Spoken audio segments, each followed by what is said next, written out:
Okay, this is the world's first 3D printed aquarium filter that skims the water off the top and is just a drop in.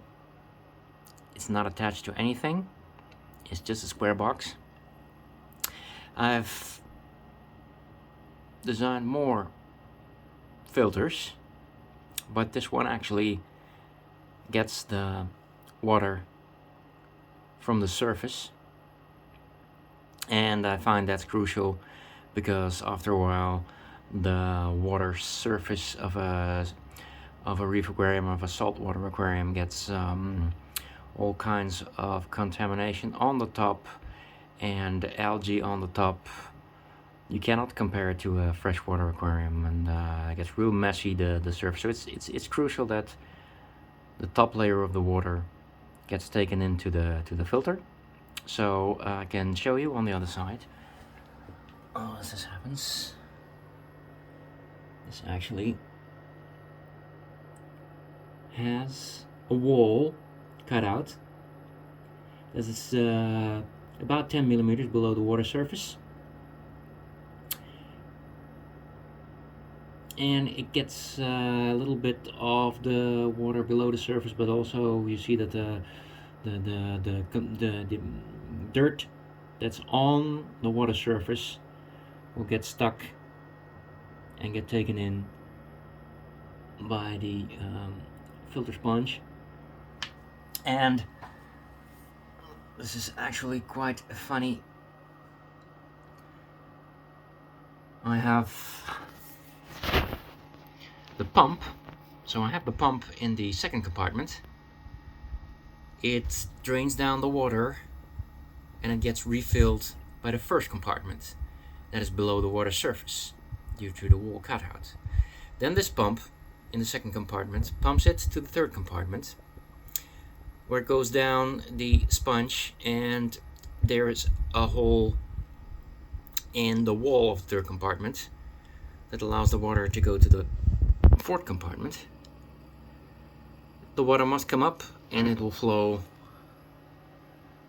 around here out. So my first sponge is the dirt filter to keep the pump intake clean. I've also put in there the heater that's supposed to greatly enhance the efficiency when you put the heater in an area that has circulation. So that's brilliant. It's all in one, and of course this is just a prototype, and I must get the tubes from the water pump a little bit better, shorter and straight into the third compartment. And what you typically find is that I can replace the first sponge with the dirt, and the bacteria that get the nitrates out of the water, or turn the nitrates in, then the nitrates, the NO2 into NO3. NO3 is a little bit more harmless, so I can keep those, will be relatively clean, those sponges that will house the bacteria, and I'll leave them in there and I'll only replace the first sponge. Now there is an interesting problem when you 3D print. This is in one go on an Ultimaker 3 extended that has about 200 millimeter platform.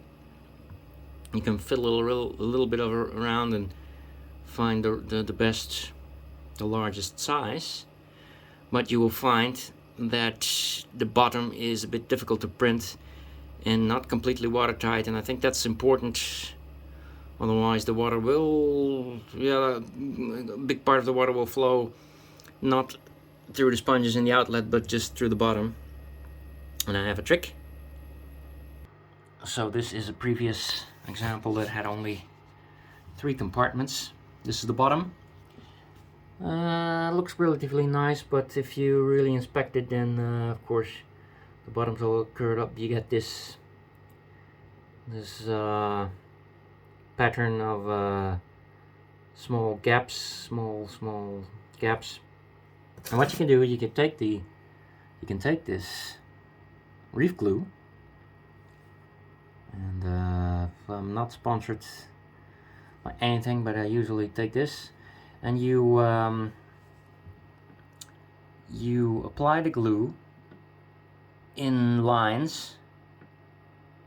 Doesn't have to be every slot. You can do a few millimeters, that's no problem. You line it. You can do only the corners or the total thing. There's quite enough in one tube. And then when you have done that, you take a bit of flat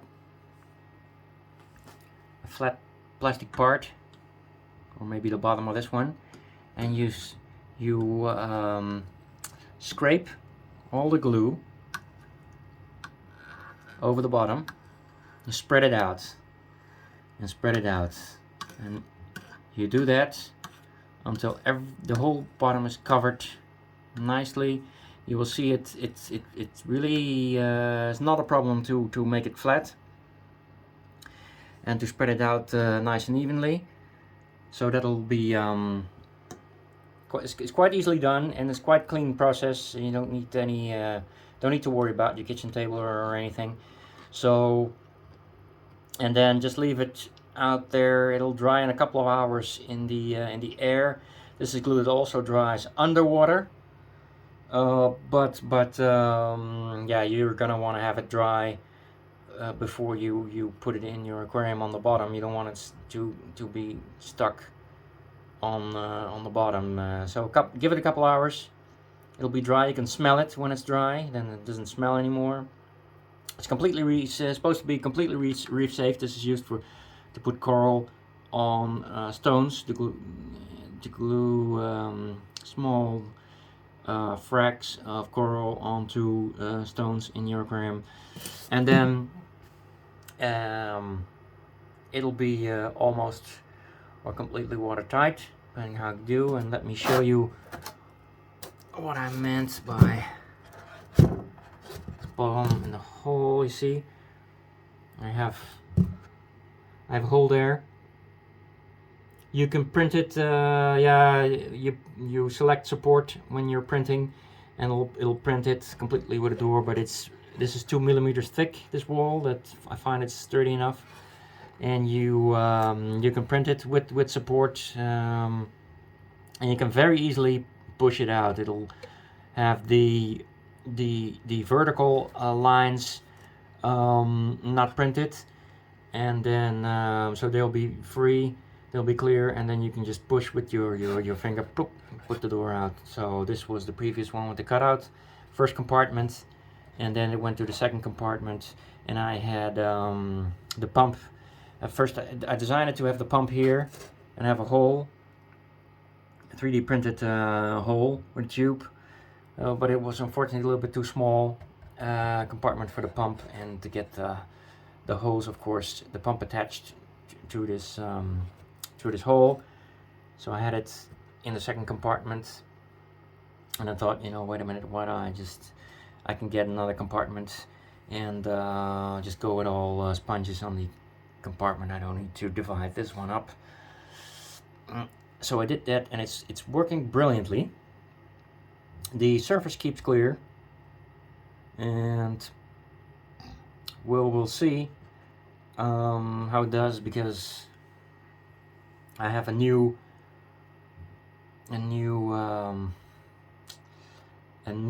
aquarium. Let's call it. It's just a very shallow tub of plastic, and I have some problems, of course, with the algae, but they get loose sooner or later, and then they float to the surface, and then they get taken up by my filter. So let's see.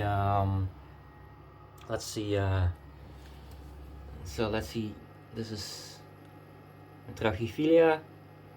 Hopefully it survives, but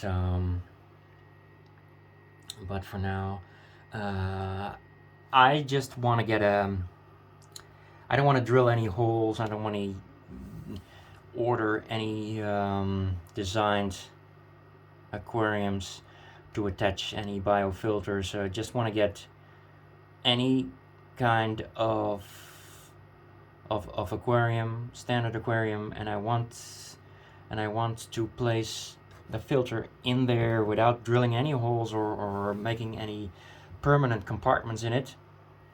So that's what I designed this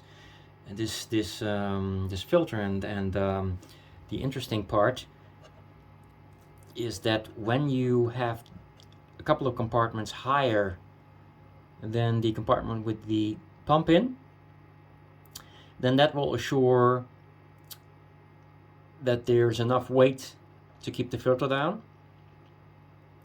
Because when it clogs up, it might clog up the first compartment sponge. Then the pump will suck all the water out in the second compartment, and there will be air there, and it will float up. What you will find that when you design it in such a way that there's you can also weigh it down if you want with some weight, maybe some heavy magnets from circulation pumps. I don't know, anything that's not there will be magnets covered in plastic. So anything that is not metal heavy, you can weigh it down, but it would be more elegant design to design in such a way that you have compartments that fill up with water, and when the pump stops, these compartments contain the water volume. They'll keep it. They'll weigh it down. When you put the filter in the water, you first have to push it down a little bit until the first one fills up, second one fills up, and then you put the pump on. It'll pump it to the next compartments, and then you'll find that it's quite. It'll sink. It doesn't come up.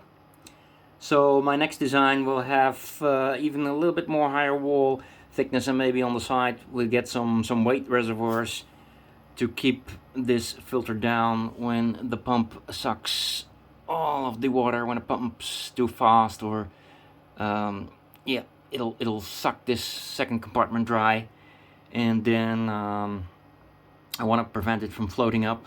You could also maybe put, usually there's a plate on here, transparent plate. You could make it such that, of course, that the plate pushes it down, a glass plate. But it would be most elegant if you design it in such a way that it's by itself inherently stays on the bottom. But the nice thing is that you can just take out the filters every week, and you can design another filter, and you just take this out in a second and put the other one in a second. And there's no permanent. You don't have to glue any plates or over water intake. So this I'm quite happy with this design. So as always, thank you, and this was Print the World. Feel free to copy and improve if you can. I always insist to do the videos in one take, because I just want it to be spontaneous, and I don't want to edit. So I'll do it in one take. Okay, this was Print the World. Feel free to copy and improve if you can.